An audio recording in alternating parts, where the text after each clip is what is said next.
شبیر نے دشمن سے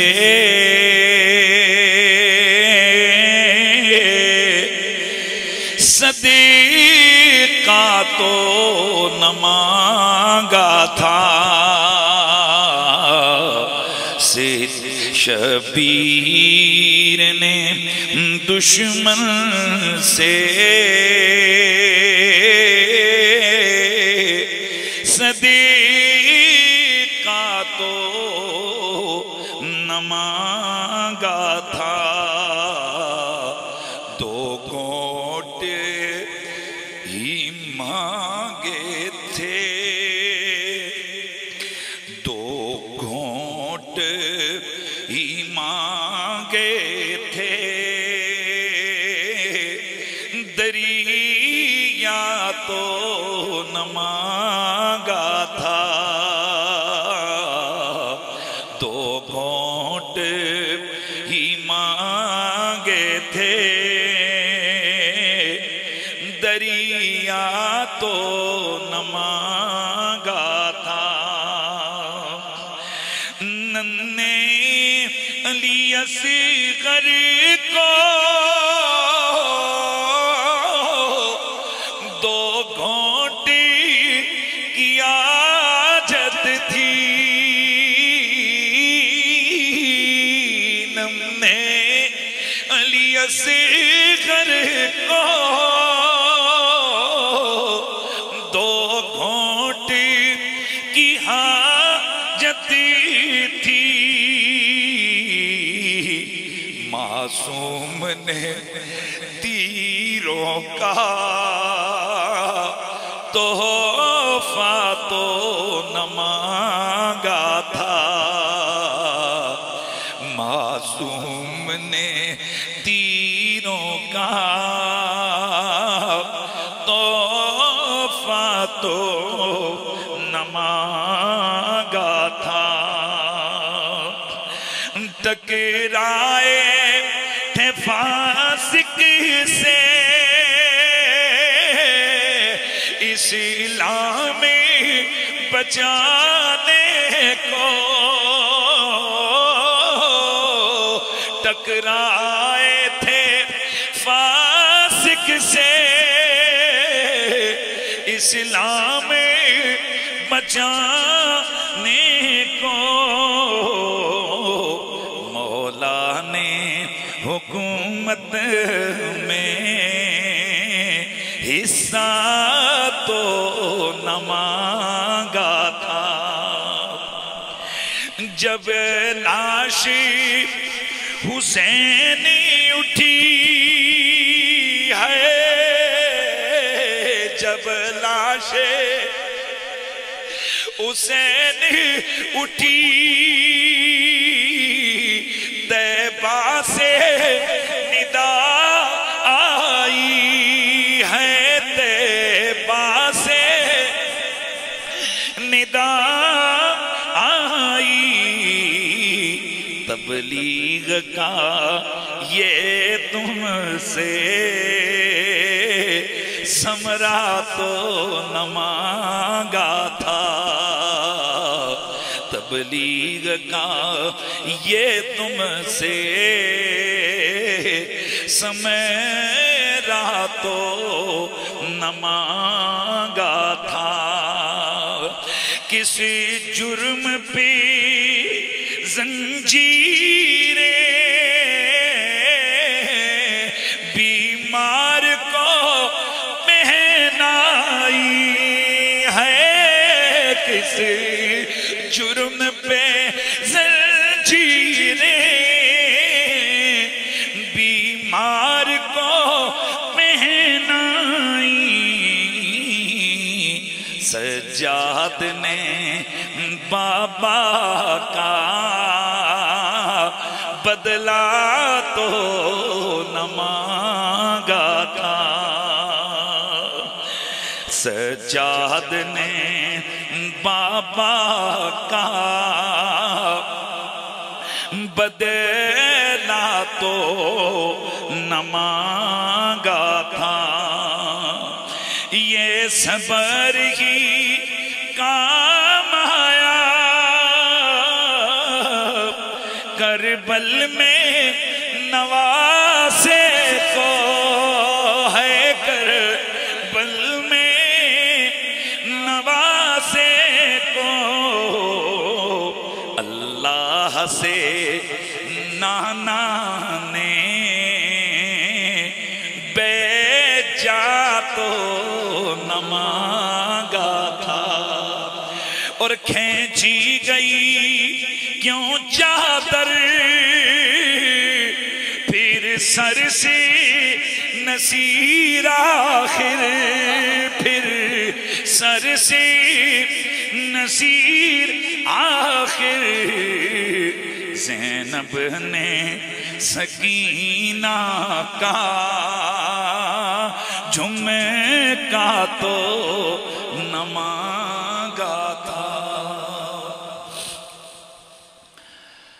بعد از حمد و صلات لائق عزت تعظیم و تکریم رونق محافل اہل سنت، رونق خانوادہ سادات گیلانیہ حضور قبلہ پیر سید شبیر حسین شاہ صاحب گیلانی ادام اللہ ذلکم السامی، لائق عزت تعظیم و تکریم دیگر جمیع علماء کرام، ثنا خانان خوش الہان و خوش کلام، میزبانان گرامی المرتبت، بالخصوص جناب فخر السادات قبلہ پیر سید جنید شاہ صاحب دامت برکاتکم العالیہ، دیگر جملہ سادات والا مرتبت، دور و نزدیک سے تشریف فرما جمیع حاضرین و سامعین، السلام علیکم ورحمۃ اللہ تعالی وبرکاتہ۔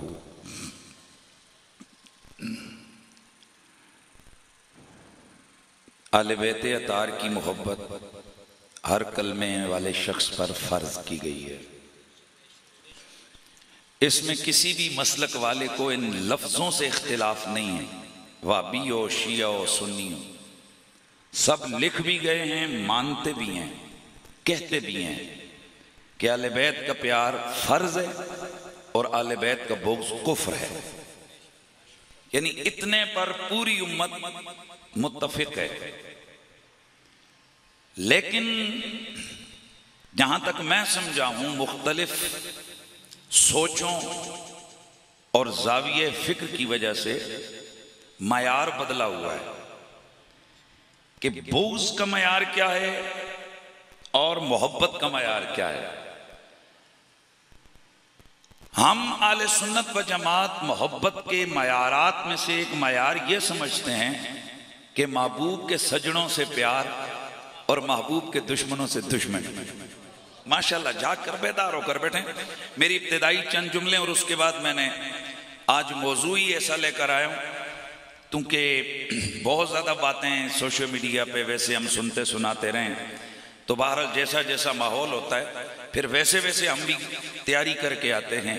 ہمارے نصیب میں ہے جو اہل بیت اطہار کا دفاع، تو پھر ہم نے ہر اس جسے کہتے ہیں نا اسلحے کے سامنے آنا ہے، اس طرح کا اسلحہ لے کر آنا ہے جس طرح کا دشمن اہل بیت اسلحہ استعمال کریں گے۔ حضرات آج کل تو یہاں تک تقریریں ہو رہی ہیں، ایک ایک گھنٹہ صرف کربلا کے موضوع پر جلسے کر کے ایک ایک گھنٹہ اس بات پر دلائل دیے جاتے ہیں کہ یاد کربلا میں رونا نہیں چاہیے، رونے والا ایسا ہوتا ہے فلاں ایسا۔ میں نے کہا چل آج میں تیری اس حوالے سے بھی جناب بولتی بند کرتا ہوں، میں تجھے بتاتا ہوں اور جملہ سنو۔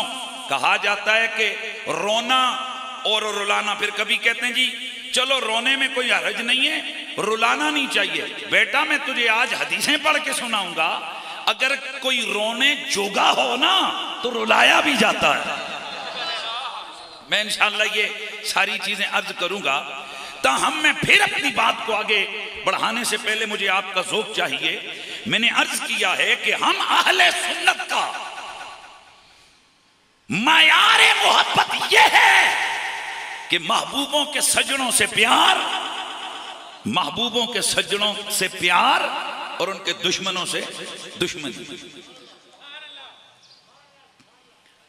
ہماری محبت کا معیار تو یہ میرے سیدی و مرشدی قبلہ پیر سید حسین الدین شاہ صاحب آپ فرماتے ہیں کہ حضور محدث اعظم پاکستان حضرت محترم سردار احمد نور اللہ مرکزہ آپ حدیث شریف پڑھا رہے تھے، اور اس حدیث کے الفاظ یہ تھے کہ حضور پاک ایک دن تشریف لائے بیماری کے ایام میں، تو سرکار نے اپنے سر انور پر پٹی باندھی ہوئی تھی۔ یہ کہہ کر سردار احمد صاحب نے طلباء سے، میرے استاد گرامی فرماتے ہیں کہ ہم سے فرمایا کہ جب محبوب کی وہ پٹی صدیق نے دیکھی ہوگی ان کے دل پہ کیا گزری ہوگی۔ کہتے ہیں کہ یہ کہہ کر سردار احمد صاحب اتنا روئے کہ وہ پورا دن انہوں نے سبق نہیں پڑھایا۔ اگلے دن پھر آئے، پھر حدیث شروع کی، پھر یہاں لفظ پر پہنچے، پھر یہی لفظ فرمایا کہ وہ پٹی دیکھ کر عمر پہ کیا بیتی ہوگی۔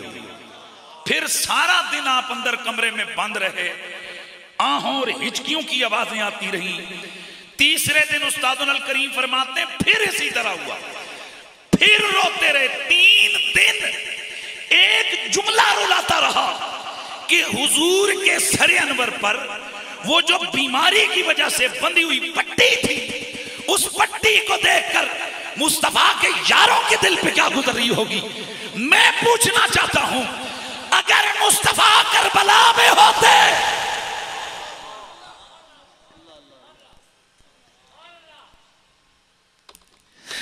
میرے نبی کے شہزادوں کے جسموں پہ جو گھوڑے دوڑائے گئے، جو ناز و نام سے پلا ہوا حسین ان کی گود میں آج میدان کربلا میں اپنے 72 جان نثاروں کے ساتھ وہ جس بے دردی سے شہید کیا گیا، آج حضور پہ کیا گزرتی اور صحابہ پہ کیا گزرتی۔ اس لیے ہمارا معیار یہ ہے، محبوب مسکرائے مسکرا پڑھو، محبوب روئے رو پڑھو۔ اور یاد رکھیے اللہ تعالیٰ قرآن مجید میں ہماری رہنمائی فرماتے، میں نے آیت پڑھی ہے، اللہ تعالیٰ کو ہنسنے کے مقابلے میں رونا زیادہ اچھا لگتا ہے۔ یار خدا کا واسطہ یار کہ کیسے لوگ میرے سامنے بیٹھ گئے۔ اللہ تعالیٰ کو ہنسنے کے مقابلے میں رونا زیادہ پیارا لگتا ہے۔ اسی لیے اللہ تعالیٰ سورہ توبہ میں فرماتے ہیں فَلْيَضْحَكُوا قَلِيلًا وَيَبْكُوا كَثِيرًا، انہیں چاہیے کہ یہ تھوڑا ہنسیں اور زیادہ روئیں۔ یہی وجہ ہے کہ جتنی روحانیت بڑھتی ہے، ہنسنا کم آتا ہے، رونا زیادہ آتا ہے۔ بھئی آپ لوگ سمجھ سکتے ہو، یاد مدینہ میں رونا، ادھر کعبہ شریف کی یاد آئی رو پڑے، حضور کے روزے کی یاد آئی رو پڑے، نبی کی بارگاہ میں اگر اللہ نے توفیق دی پہنچے مواجہ شریف کے سامنے، یار آپ لوگ جو گئے ہوئے ہو ایمان سے بتاؤ، یار کم ہی آپ نے لوگوں کو دیکھا ہوگا کہ جن کی آنکھوں میں وہاں آنسو نہ ہو۔ وہاں تو لگتا ہے کہ عشق عروج پہ ہے، بلکہ لگتا کیا یقیناً وہاں عشق عروج پہ ہے، کیونکہ محبوب کائنات کی جلوہ گری وہاں ہے۔ اللہ اکبر، یہ مزاج ہے روحانیت پسند لوگوں کا، جو اللہ کے نیک بندے ہوتے ہیں، کبھی سجدوں میں جا کے روتے ہیں، کبھی قیام میں روتے ہیں، کبھی سجود میں روتے ہیں، کبھی یاد مصطفیٰ میں روتے ہیں، کبھی یاد مدینہ میں روتے ہیں، کبھی یاد مکہ میں روتے ہیں۔ الغرض کہ جتنا کسی کا دل رقیق ہوتا ہے، اتنا وہ ہنستا کم ہے۔ بولیے، ہنستا کم ہے، روتا زیادہ ہے۔ حضرات گرامی، بنیادی طور پر کسی غم کو یاد کرنا، کسی محبوب کو یاد کرنا اور اس کی یاد میں رو پڑنا، آنسو آ جانے، یہ نہ تو ممنوع ہے اور نہ ہی یہ کوئی غلط کام ہے، بلکہ قرآن و سنت سے اس کی تائید ہوتی ہے۔ میں اشارتاً عرض کرنے لگا ہوں، بلکہ جلدی میں یہ چیز ذرا دلیل کو لے کر آتا ہوں۔ بتائیے، حضرت یعقوب علیہ السلام جو روئے، آج کہتے ہیں نا کہ رونا نہیں چاہیے، اس سے بے صبری چھلکتی ہے۔ میں پوچھنا چاہتا ہوں، یعقوب علیہ السلام بے صبر تھے؟ بھئی سوال ہے نا میرا، اگر کہو بے صبرے تھے تو تمہارے منہ پہ جوتا، اور مانو کہ وہ صبر والے تھے تو پھر اس آیت کا، قرآن کی آیتوں کا جواب دیجئے. میرا رب فرماتا ہے وَتَوَلَّ عَنْهُمْ وَقَالَ يَا أَسَفَا عَلَى يُوسُفَ وَابْيَضَّتْ عَيْنَاهُ مِنَ الْحُزْنِ فَهُوَ كَظِيمٌ.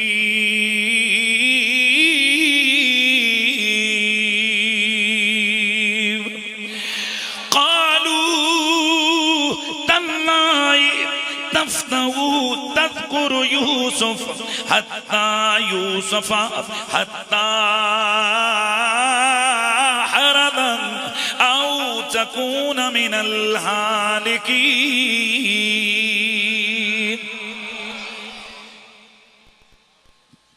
حضرت سیدنا یوسف علیہ السلام کی جدائی میں اللہ کا پیغمبر کتنا روئے.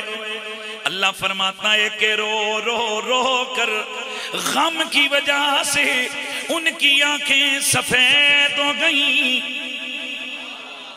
اور جس وقت یوسف علیہ السلام کے بھائیوں نے انہیں خبر دی، لوٹ کے گئے، رونا شروع ہو گیا، روتے رہے. حضرت یعقوب حضرت یوسف کی جدائی میں اس قدر روئے کہ ان کی آنکھیں سفید ہو گئیں. اور ان کو اس کو دیکھ کر وہ بیٹے بولے تَاللَّهِ تَفْتَهُ تَذْكُرُ یوسف. اے ابا جان اللہ کی قسم، اور آپ ہر وقت یوسف کو یاد کرتے رہتے ہیں، یہاں تک کہ ہمیں لگتا ہے کہ آپ یا تو مرنے کے قریب ہو جائیں گے یا اسی غم میں دنیا سے چلے جائیں گے. یہ کس نے کہا؟ بیٹوں نے. تو یہاں قرآن تو ہمیں بتا رہا ہے کہ حضرت سیدنا یعقوب علیہ السلام اپنے بیٹے کے غم میں روئے. بھائی جلدی جلدی ذرا. اپنے بیٹے کے غم میں روئے. کتنا روئے کہ رو کر آنکھیں سفید ہو گئیں، بینائی چلی گئی. قرآن کی یہ آیت بتا رہی ہے کہ رب کا پیغمبر، ویسے یہ قانون ہے، اصول ہے کہ بے صبرا نہیں ہو سکتا. پھر یہ جو روئے تو پتا چلا آنسوؤں کا بہنا یہ صبر کے مخالف نہیں ہے، یہ صبر سے متصادم نہیں ہے، بلکہ یہ بھی ایک رقت و رحمت کا انداز ہے. اب یہ تو بات ہوئی نا رونے کی، میں اب حدیث پڑھنے لگا ہوں رونانے والی. مسلم قبلہ شاہ جی آپ کی نظر ہے، مسلم شریف کی حدیث ہے، توجہ سے سنیے گا. کس کی؟ مسلم شریف کی روایت ہے. حضرت سیدنا ابو ہریرہ رضی اللہ تعالیٰ عنہ آپ روایت فرماتے ہیں قال زار النبی صلی اللہ علیہ وآلہ وسلم قبر امہ فبکا. توجہ ادھر. فبکا وابکا من حولہ. یہ مسلم کی صحیح سند حدیث ہے. میرے مصطفیٰ کے صحابی حضرت ابو ہریرہ فرماتے ہیں حضور، یہ 8 ہجری کا واقعہ ہے، حضور اپنی والدہ جان کی قبر پہ گئے، وہاں جا کے اتنا روئے، خود تو روئے، وَأَبْقَى مَنْ حَوْلَهُ، جو پاس تھا حضور نے اسے بھی رلا دیا. آہستہ بولیں یار. حضور نے اسے بھی رلا دیا. اب میں پوچھنا چاہتا ہوں، یہ جو کہا جاتا ہے کہ جناب غم جو ہے نا وہ 3 دنوں کا ہوتا ہے، اس کے بعد بندہ نہ روئے اور نہ کچھ کرے. میں پوچھنا چاہ رہا ہوں، حضور کی والدہ تو بچپن میں وصال فرما گئی تھی، پھر یہ آج قبر پہ جا کے حضور اتنا کیوں روئے؟ ایک اور حدیث میں اس رونے کی شدت کو یوں بیان کیا گیا کہ صحابہ فرماتے ہیں ہمیں ڈر لگ گیا کہ حضور کو کچھ ہو نہ گیا ہو یا ہو نہ جائے. میں پوچھنا چاہتا ہوں، وہ صابر مطلق، وہ اللہ کا حبیب جو صبر کے عروج پہ پایا جاتا ہے، وہ اتنا روئے کہ دیکھنے والے سمجھیں کہ معاذ اللہ کہیں حضور کو کچھ ہو نہ جائے، اور رو پڑے ساتھ والے بھی. میرا نبی روئے بھی، میرا نبی رلائے بھی. کیوں روئے اور رلائے؟ اپنی والدہ کو یاد کر کے. تو اپنی والدہ جو وصال کر گئی, کتنے سال پہلے وصال کر گئی, تو جو وصال کر چکا ہو اسے یاد کر کے رویا جائے یا رلایا جائے. ملا جی تم اسے بدعت کہتے ہو, میں مدینے والے کی سنت کہتا ہوں. مجھے جو آپ سامنے والے حضرات ہیں, مجھے آپ کا ذوق چاہیے ماشاءاللہ. اچھا یہ تو آ گیا نا کہ اللہ کے رسول خود بھی روئے, اونچا بولیے, اور جو کوئی پاس تھا اسے آبکا رلایا حضور نے. اب دو صورتیں, یا تو میرے نبی نے اپنی والدہ کی شفقتوں کے قصے سنائے اور صحابہ رو پڑے, یا پھر میرے نبی خود روئے اور وہ محبت کی جو ٹیس ہوتی ہے نا, وہ محبت کا جو رنگ ہوتا ہے, محبوب ہنسے تو بندہ ہنس پڑتا ہے, محبوب روئے تو بندہ رو پڑتا ہے.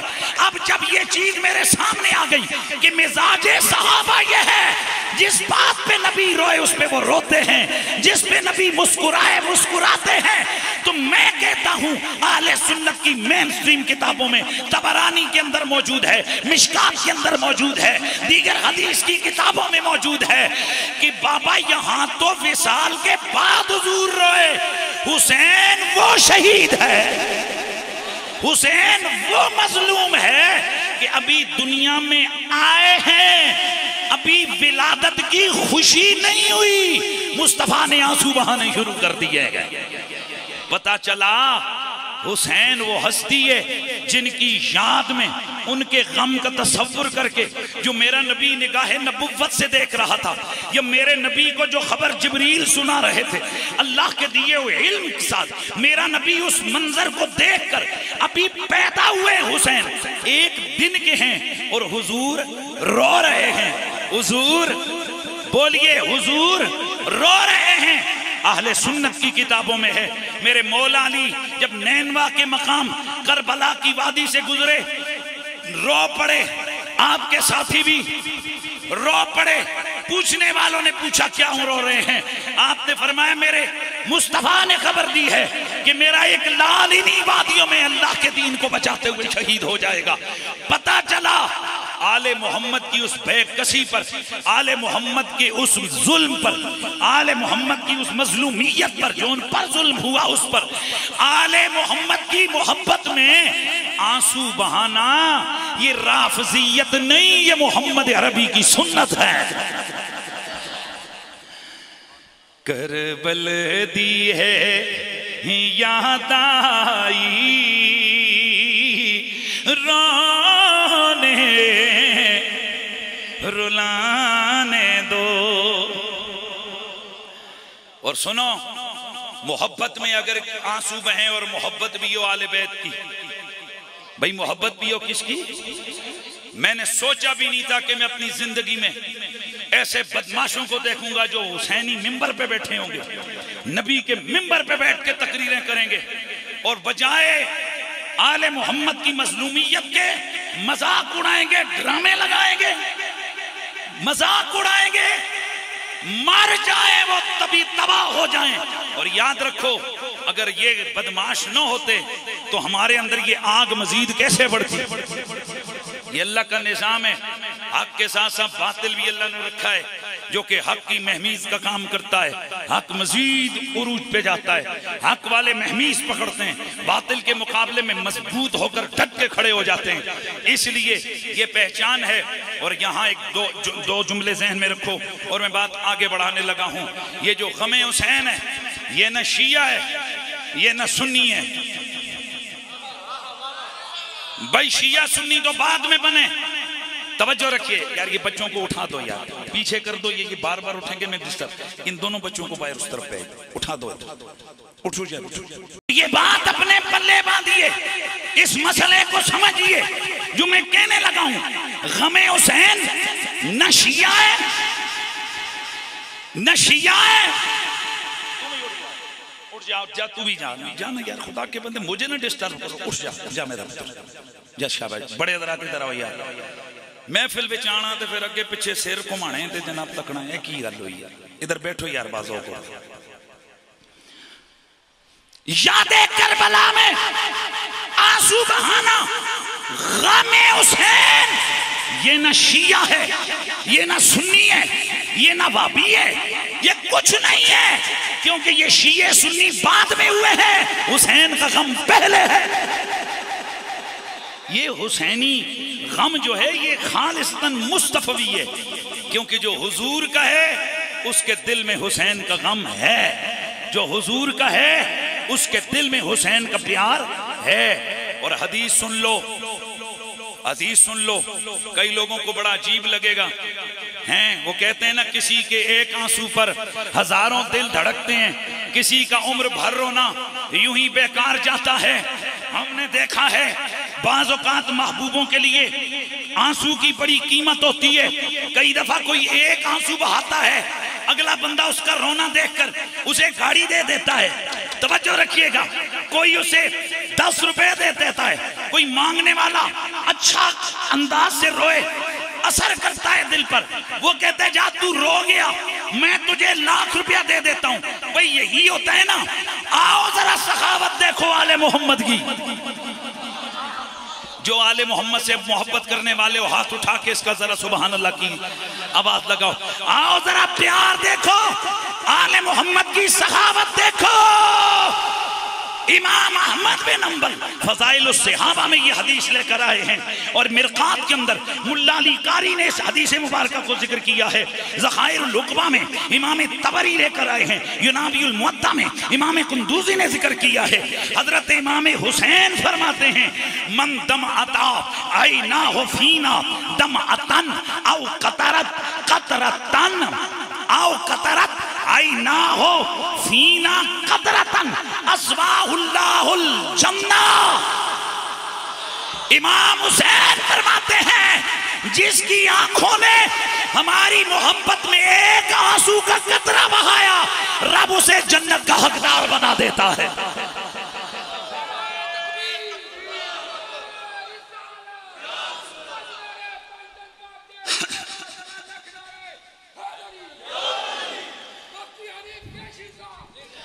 بھائی ذرا سمجھ آئیے، کوئی روئے کہتا ہے جی رو گیا سی تے میں کہ جا یار رو نہیں تے اے لے لے، کوئی کہتا ہے اے لے لے، واہ واہ آل محمد، اور توڑیاں اچھا اچھا اچھا اچھا یہ ذرا ادھر ہے پیسے ہیں۔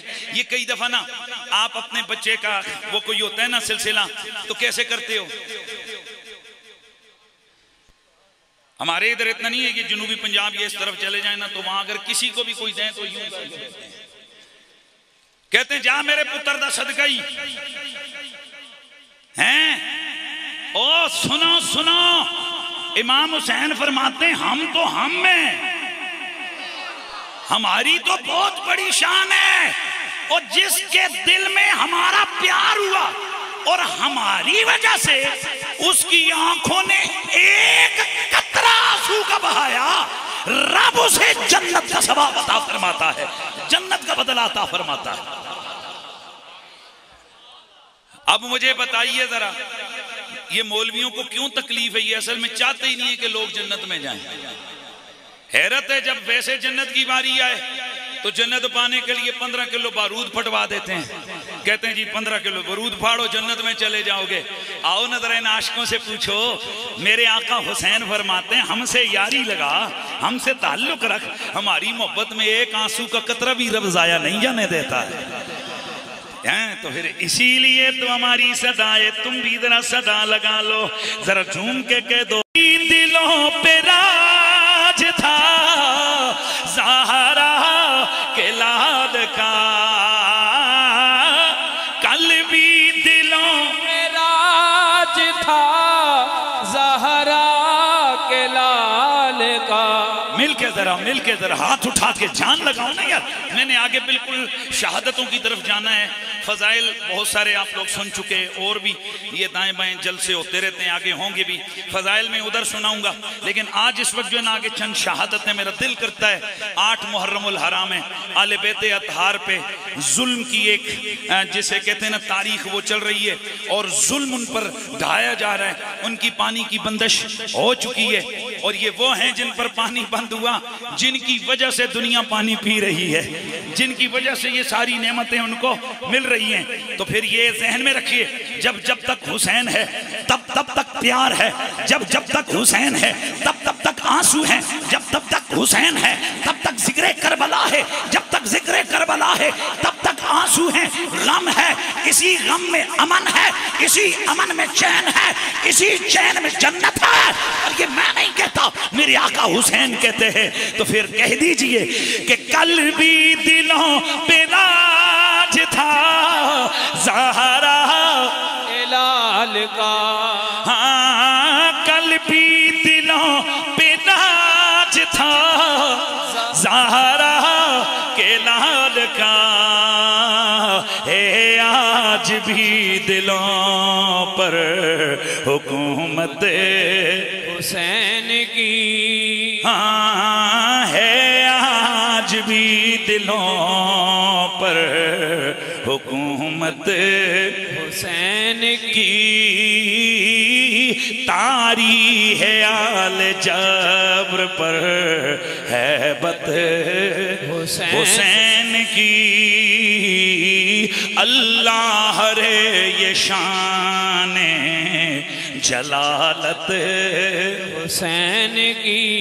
اے میری آقا امام علی مقام کی محبت میں آنسو بہانے والوں، یہ آنسو ویسے نہیں بہتے، یہ نسبتوں محبتوں کی دلیل ہوتے ہیں.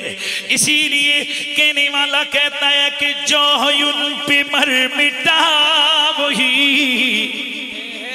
تیرے گا سرخ رو، جو ان پہ مر مٹا وہی تیرے گا سرخ رو، جنت میں لے کے جائے گی نسبت حسین کی،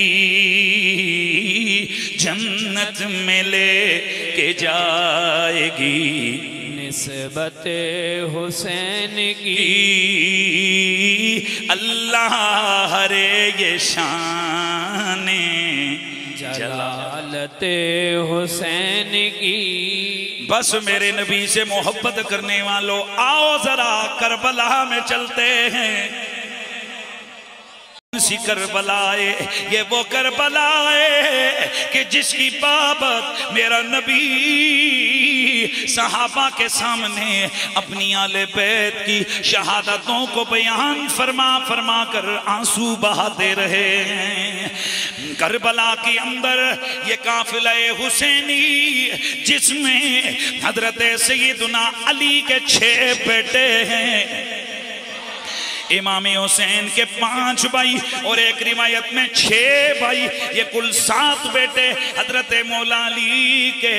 اور اسی میں حضرت سیدنا عقیل کی اولاد بھی ہے، حضرت مسلم بن عقیل کے بچے بھی ہیں، اس میں حضرت سیدنا حسن مجتبیٰ کے لال بھی ہیں، اس میں حضرت سیدنا جعفر رضی اللہ تعالیٰ عنہ کی اولاد بھی ہے. الغرض مجھے یوں سمجھانے دو کہ آج کربلا میں ابو طالب کے بچوں کا امتحان ہو رہا ہے.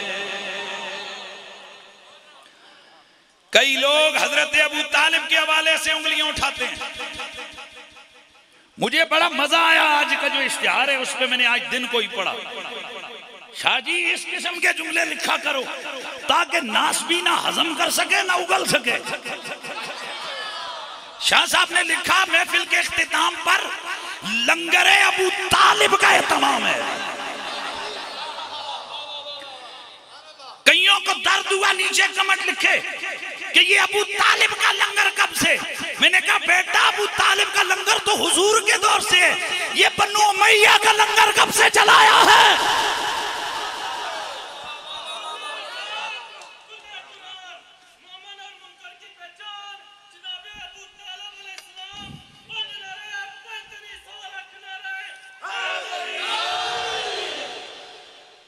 جس ماحول میں یزید کے حوالے سے تحقیقیں شروع ہو جائیں، شمر اور مروان کے حوالے سے ہمدردی کے جملے شروع ہو جائیں، اس ماحول میں شرم نہیں آتی کہ ہم سے پوچھو کہ لنگر ابو طالب کا کیوں جلا رہے ہو؟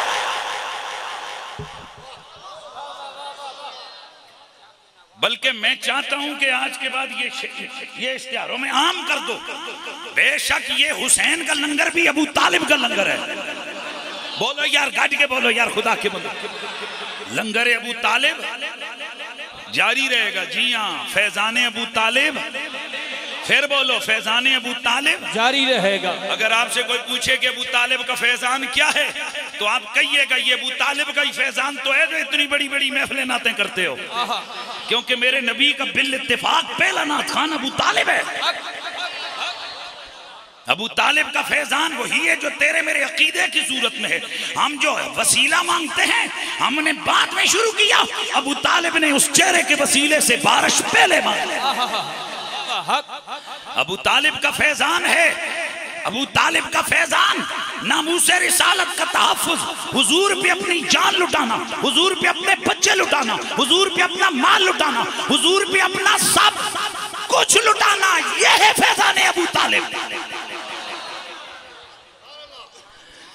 تو باقی جملے بعد میں ہوں گے، ذرا دل کرتا ہے دو شعر پڑھ لوں۔ آ تجھے کو بتاؤں میں عرفان ابو طالب کونین میں پھیلا ہے، فیضان ابو طالب کونین میں پھیلا ہے، فیضان اور بچوں کا لہو دے کر اسلام بچایا ہے، بچوں کا لہو دے کر پروان چڑھایا ہے دین محمد پر، ہے دین محمد پر احسان جس بندے کو میرے آقا جناب ابو طالب کا ذکر اچھا لگ رہا ہے وہ ذرا محبت کے ساتھ جھوم کر ہاتھوں کو اٹھا کر جھوم کر کہہ دے آ تجھے کو بتاؤں میں عرفان ابو طالب